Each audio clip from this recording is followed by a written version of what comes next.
बच्चेदानी का मुंह बंद है, प्रेगनेंसी नहीं हो रही है। ये बहुत बार ये सवाल मुझसे पूछा गया है मेरे सब्सक्राइबर के द्वारा कि हमारी बच्चेदानी का मुंह नहीं खुलता है, हमें प्रेगनेंसी नहीं होती है, क्या सीमन अंदर नहीं जाते हैं या सीमन बाहर आ जाते हैं। ये बहुत सारे सवाल महिलाओं के मन में होते हैं। नमस्कार, आपका बहुत बहुत स्वागत है आपके अपने YouTube चैनल में, जहां हम बात करते हैं महिलाओं की सेहत से जुड़ी, फर्टिलिटी से जुड़ी अनेकों समस्याओं के बारे में। हम यहां बात करते हैं थायराइड के बारे में, PCOD के बारे में, PCOS के बारे में, एंडोमेट्रियोसिस, एडिनोमायोसिस, इनफर्टिलिटी के बारे में। तो चलिए वीडियो को शुरू करते हैं। आज की इस वीडियो में हम जानेंगे कि बच्चेदानी का मुंह क्यों नहीं खुलता है, क्या कारण है और इसका क्या घरेलू उपचार आप कर सकते हैं। तो चलिए वीडियो को शुरू करते हैं। पहले हम जानेंगे बच्चेदानी का मुंह खुलना। कभी भी बच्चेदानी का मुंह इतना नहीं खुलता है कि एक फिंगर इंसर्ट हो सके।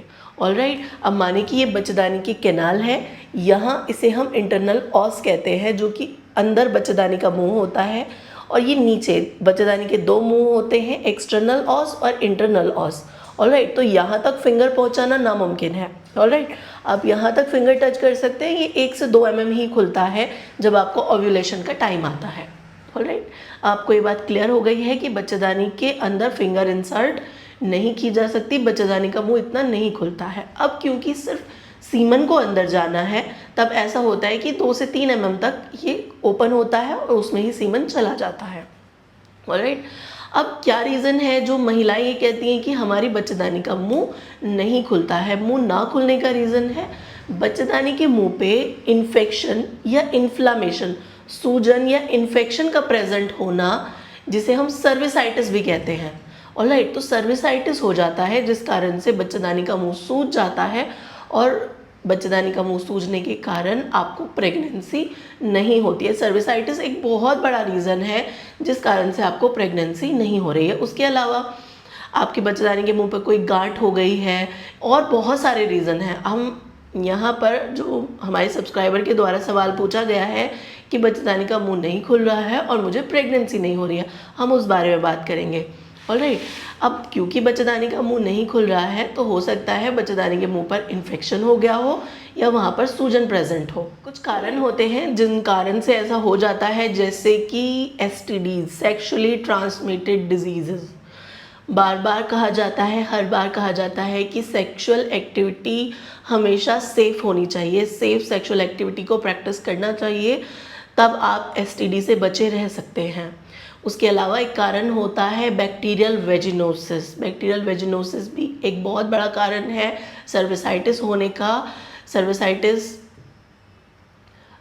मानिए कि आपको वाइट डिस्चार्ज आ रहा है, एबनॉर्मल वाइट डिस्चार्ज आपको अब आने लगा है, आपकी कमर कटती है, ऑलराइट, आपको सफ़ेद पानी चलता है, अब वो एबनॉर्मली आना शुरू हो गया है, उसका रंग ग्रे कलर का हो चुका है। ग्रे कलर माने कि हल्का ग्रे, या आप डार्क ग्रे भी कह सकते हैं। ग्रे कलर का डिस्चार्ज आ रहा है, या कोई भी एबनॉर्मल कलर है जो कि आपने अब से पहले नहीं देखा है, आपको उस कलर का डिस्चार्ज आना शुरू हो गया है। ये भी एक बहुत बड़ा कारण होता है जब आपके वेजाइना के, आपके कैनाल के बैक्टीरियाज, जो गुड बैक्टीरिया होते हैं, उनके एबनॉर्मल हो जाने से आपको बैक्टीरियल वेजिनोसिस जैसी स्थिति बन जाती है। कोई भी एलर्जी है, किसी भी चीज़ से एलर्जी है, आप कोई भी ऐसा डिओड्रेंट का इस्तेमाल कर रहे हैं, या सेंटेड सोप्स का यूज़ करती हैं, या लेटेक्स का यूज़ किया जा रहा है, या आप कोई भी ऐसा जो ये आते हैं, व्हाट वी कॉल इट,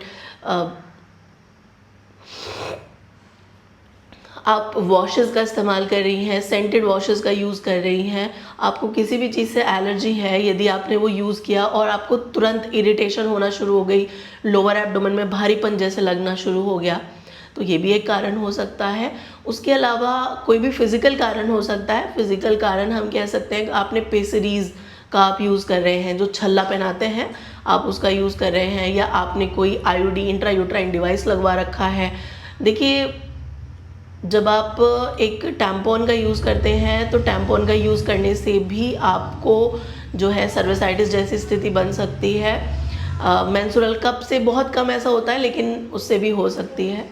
तो ये कुछ कारण है, सेक्सुअली ट्रांसमिटेड डिजीज़ेज़, या आपका बैक्टीरियल वेजिनोसिस, या आपको कोई एलर्जी है, या आप कोई भी फिज़िकल ऐसी कोई भी चीज़ यूज़ कर रहे हैं जैसे कि आपकी आईओडी हो गई, पेसरी हो गई या टैम्पॉन्स हो गए, इनसे भी आपको इरिटेशन हो सकती है, आपको सर्विसाइटिस जैसी स्थिति बन सकती है।